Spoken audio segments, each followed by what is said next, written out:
I've spent far too much time thinking about Playdead's Limbo. The game raises a lot of interesting questions about fear, loss, even life and death itself. But I haven't spent a lot of time dwelling on those questions. What I've been thinking about is the honkin' great spider that you run into early on in the game.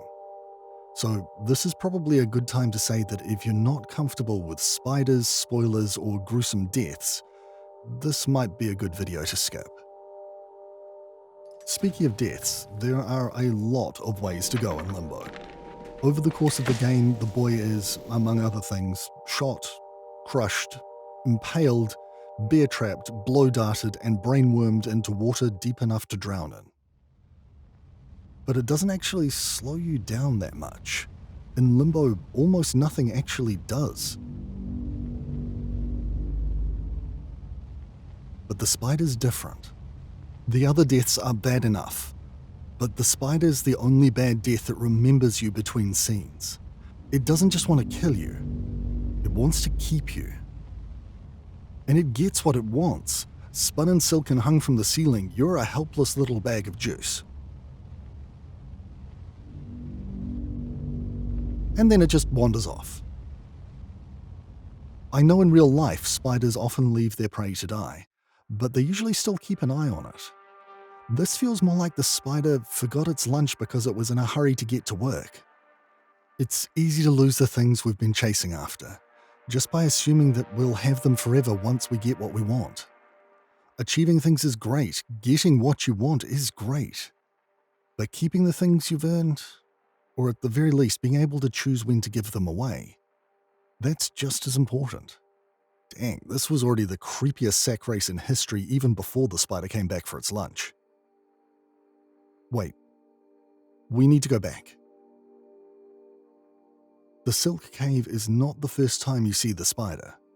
Early on in the game, it's lurking behind a huge tree, and it ends up sacrificing 3 of its legs to your bear trap before it abandons its stab-based hunting strategy.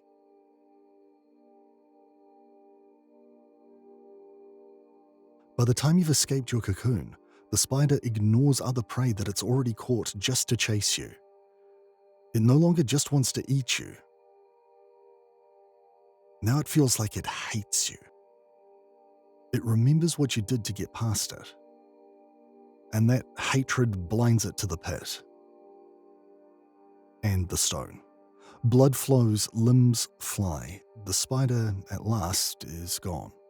The thought that came to me here, other than I don't want to admit how long it took me to figure out how to avoid the rolling rock, is that it's possible to cling to a goal that's hurting you, even killing you, for so long that whether or not you achieve it becomes almost meaningless. I'm not saying don't be determined. I'm not saying don't have big goals. That's not the message the giant evil spider, or I for that matter, want you to take away from this. But more than once I've clung to ambitions that just weren't working.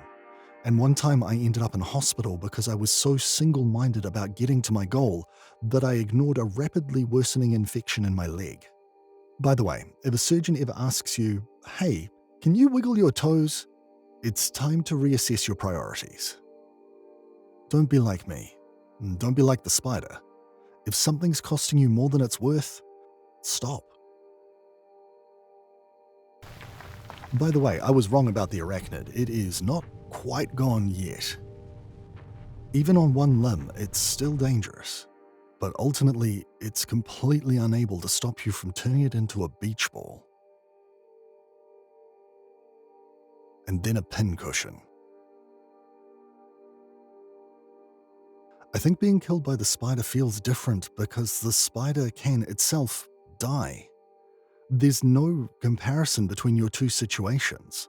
Sure, it's a giant, voracious, goal-orientated arachnid, but you're immune to death. The boy might just be a silhouette, but in Limbo, he's the shadow cast by a tiny god.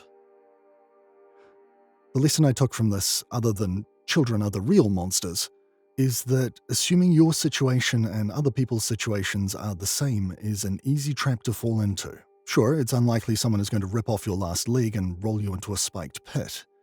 But often, especially online, it's easy to compare yourself with others. and end up feeling like you come up short. If your mental health is already suffering, that comparison can cause you a lot more pain than you might think. I'm not sure if any of these lessons were things the designers thought of when they made Limbo. It's entirely possible Playdead just wanted a big creepy spider in their little creepy game, and I've almost certainly grossly overthought this. But I learned a lot from the spider anyway. The brain slugs, on the other hand, taught me nothing.